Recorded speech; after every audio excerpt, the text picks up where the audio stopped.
semuanya, perkenalkan saya Intan Hulbaria. Saya perwakilan dari kelompok 3 akan menayangkan sebuah video hasil wawancara kami tentang agama Hindu. Selamat menonton!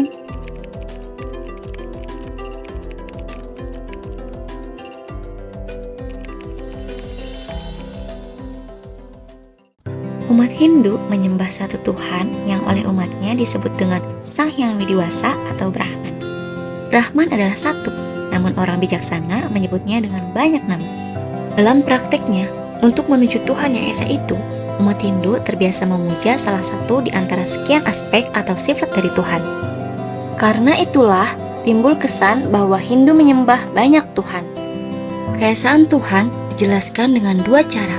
Pertama, Nirguna Brahman, yakni Tuhan yang tidak bisa diberi atribut atau sifat apapun. Kedua, Saguna Brahman, yakni Tuhan yang diberi nama, bentuk, dan atribut lainnya. Saguna Brahman kemudian menjelma menjadi tiga, yaitu Brahma, Wisnu, dan Siwa yang disebut Trimurti. Brahman kemudian dipersonifikasi lagi dengan berbagai wujud, seperti Pancadewata dan Dewata Nawasanga. Brahman dengan manifestasinya yang beragam bukan berarti bahwa agama Hindu menyembah banyak Tuhan. Sang Hyang Widi atau Brahman adalah Tuhan yang Maha Esa yang hadir di mana-mana. Dia adalah asal dari segala yang ada.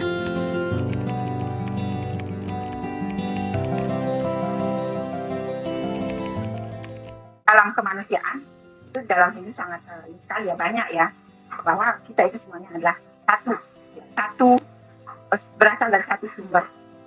Disebut dengan bahwa semua makhluk, ya bukan hanya manusia saja, semua makhluk adalah saudara.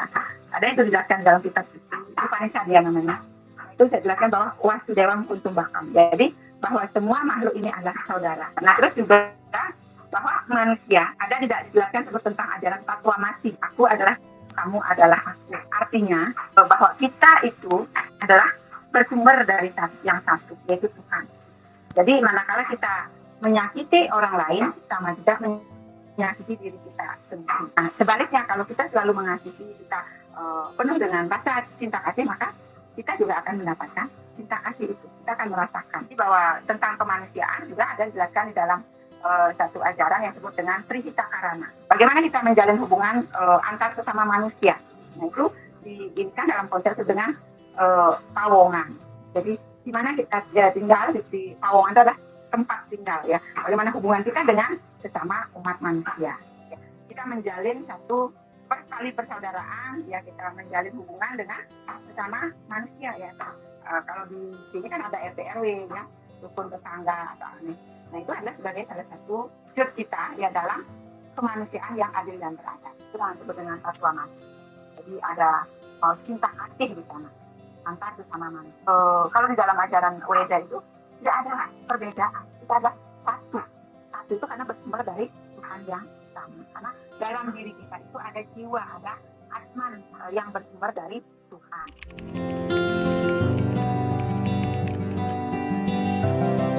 Ya tentunya kalau kita sudah memahami ya tentang tali persaudaraan ya.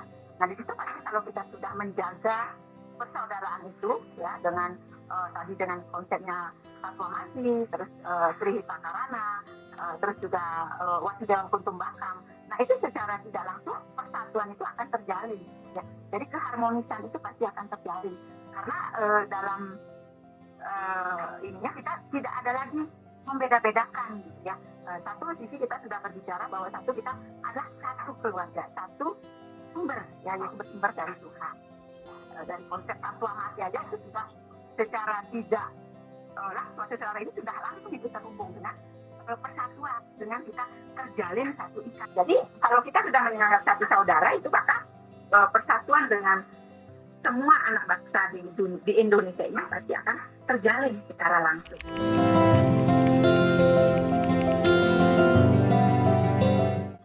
Kalau sekarang saya lihat di Indonesia ini tentang keadilan ya, keadilan sosial. Nah kalau menurut saya sih kita semua mendapatkan keadilan, adil ya dalam ini.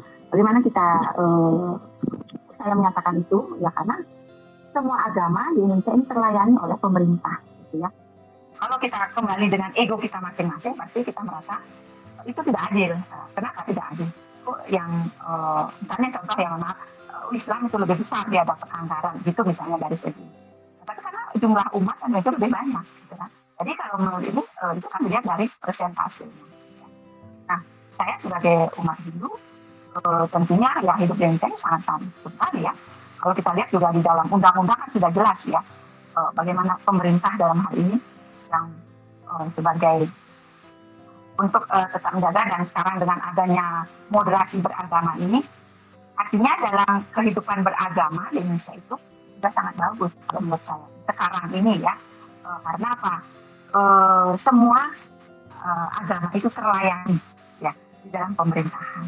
Ya tidak ada membeda-bedakan. Jadi kita menjadi satu kesatuan. Ya. Jadi, sekarang itu istilah mayoritas minoritas itu tidak ada lagi artinya secara ini. Jadi kita semuanya adalah Indonesia. Ya, terdiri dari berbagai agama, adat istiadat, budaya, ya, bahasa, itulah Indonesia. Dan semua agama bebas melaksanakan ibadah, nyaman di dalam melakukan satu ibadah secara ini. Jadi menurut saya kalau dalam hidup tentang keadilan sosial itu sudah terjalin gitu ya, sudah Hindu itu memiliki dua kewajiban yang harus dilakukan. Yang pertama adalah dharma agama.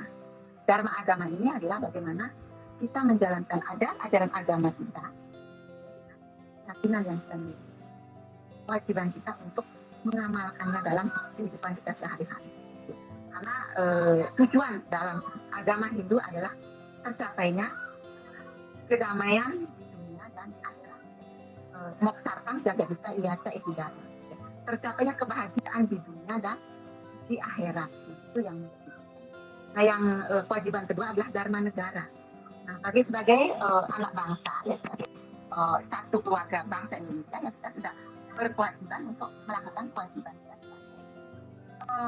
masyarakat yang mentaati aturannya, ya, menjalankan kewajiban kita sebagai masyarakat. Apa yang harus menjadi kewajiban kita gitu ya, dari segi mematuhi aturan-aturan perundang-undangan yang sudah ditentukan oleh yang sudah diundang dalam negara kesatuan Indonesia.